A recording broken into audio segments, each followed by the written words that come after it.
Peace and love, everyone.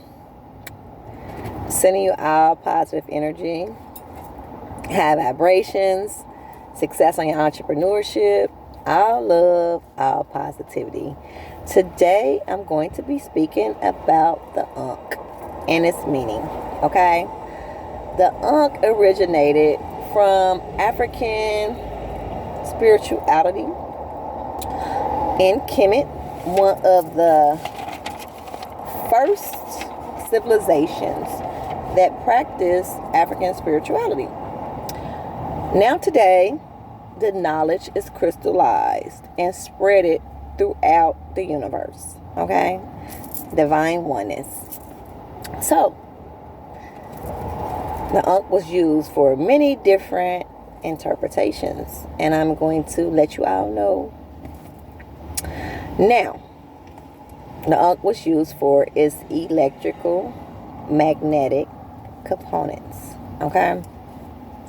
When we view the ancient symbols in Kemet, they had a lot of different symbols, and each one had a meaning.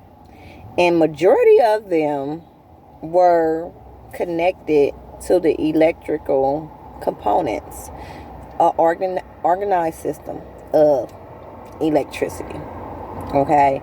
Where they used items to channel information, to channel things like an antenna, okay, to communicate. And one reason was that when the ancients were out in the forest or whatnot, and vicious animals was trying to attack them, they used the Ankh electric and magnetic properties to ward away vicious animal by the sound. Okay, so it had a very powerful sound effect that would go off. Okay, when they didn't want those animals near, and they put that Ankh up in it, it warded them away. It had a powerful sound effect.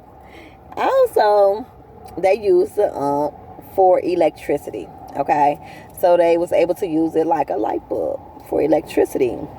They also used the Ankh to symbolize eternal life. Okay, the Holy Trinity. Okay, which was a Set and a Sar and Haru. Okay, now when you see the original Holy Trinity, it's going to be a picture of a Set and also her son Haru. Why? Because the spirit of Asar impregnated her and she had Haru. So the story is a Set transformed into a bird. Okay, and Asar was the mummy. Okay, the first mummy in civilization, actually. That's why he's known as the father of African spirituality. Okay, so she had put him back together, and he was a mummy. Why she had to put him back together and why he's the mummy is because he got killed by his jealous brother Set. Okay, and Set took and cut him up into like 13 or 14 pieces, and he spread Asar body parts all over Kemet. Okay, so Set, she took and wrapped her husband back up, her divine counterpart back up, and she wrapped him back up, made him into a mummy. Okay, and then she had turned into the Ba, okay, which is known as the spirit, okay, the God that we have within us, okay, and then she hoovered over Asar, okay, and then he erected, then he ejaculated, then Haru, the son, came. So when you see the original Trinity, it's going to just be a Set and Haru, okay? And always be familiar with that. And it's just because she got impregnated by the spirit of her divine counterpart. Okay? So it was symbolic to the Holy Trinity. It was also symbolic to death and rebirth. Okay? We all do know once we do die, really no death. What they say die, there's life after death, eternally. Okay? And that was one of the main practice in African spirituality and Kemet. Okay? Also, it's symbolic to divine wisdom. Okay? Because it's knowledge all throughout this symbol. When you usually see the symbol, its majority of them is shaped like an oval. The oval is symbolic to the divine feminine energy. Okay? Everyone that enters the universe enters from a portal. Okay? And that's why it's in an oval shape. Okay? Everything enters from a woman's womb. Okay? Always be familiar with that. Also, it shows us being immortal. It shows our immortal powers. Okay? Also, it was known as the key of the Nile River. Why? The key to the Nile, because this was a very powerful navigating system that the ancients created civilization through the Nile, because that's where they had their food. That's where they did transportation. Once the Nile had flooded, it created crops, food, and they had wheat. They made clothing, and they navigated throughout the Nile River. Now, this was a place of dryness. Okay, so when that flood came, it helped them to navigate and to live in humanity from the Nile. So that's why it's known as the key of Nile. Okay, it's also known as purifying the power of awakening the king. Okay, by the breath of life. Okay, so they had a picture of the divine feminine, okay, and the divine masculine, and it'll be like she'll be feeding him the breath of life. Okay, so that was basically Kemet. They were big on balance, and they believed that the woman was nothing without the man was nothing without the divine counterpart, the female. Okay, so they, in every couple, they had a counterpart. So they had a Set and a Sar, and they were symbolic to the mother and the father of Kemet.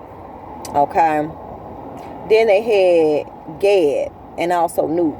Gad was the earth, okay, and Nut was the sky. Okay, so that was two divine counterparts, and all of them had a male and a female part, basically.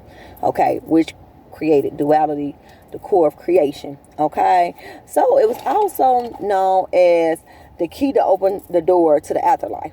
Okay, because once we ascend with a Sar, we awaken to spirituality, who he is, raise our consciousness level. We have the understanding of life is eternal. Okay, we don't die, we multiply. Always be familiar with that. So it was symbolic to sexual union between the divine masculine and the divine feminine energy. Okay, because that created balance throughout Kemet. Now they had a Sar and a Set, and they was the father and the mother, and they created righteousness throughout Kemet from their magical powers. Okay, so you had a Set. She taught agriculture. Okay, herbs and spices. Okay, nurturing. And then you had a Sar. He taught the man how to nourish the bodies. He taught them not to live as savages. Okay, and he also taught them to protect divine feminine energy. Okay, so the principles that they showed everyone throughout Kemet was worship. Okay, And they were all over the temples of Kemet. And they had great power, and people worship actually them, and that was why. Okay, so always be familiar with that. So always be familiar when you see the all of the different concepts. Okay, eternal life, light bulb, electricity, ward away evil, death and rebirth, divine unity. Okay, ancient wisdom, oval shaped as a woman's womb. Okay, which everyone enters from a woman's womb. Electric, magnetic, sounds, effects. Okay, protection, key of the now, key to nature. Okay, no beginning and no end. Also, they used to bathe with it. They used it to purify. Okay, so with the small stem of the they use it to purify and bathe with as well. Okay, also sexual union of the divine masculine and the divine feminine, and also balance. Okay, excuse me. So always be mindful of that. The Ankh is a very powerful ancient symbol that was used for decades. I love you all. Make sure you subscribe to my channel. You hit the like button. You send any comments or concerns in my description below. I love you all, and I'll be back with more spirituality knowledge. I love you. Peace and love.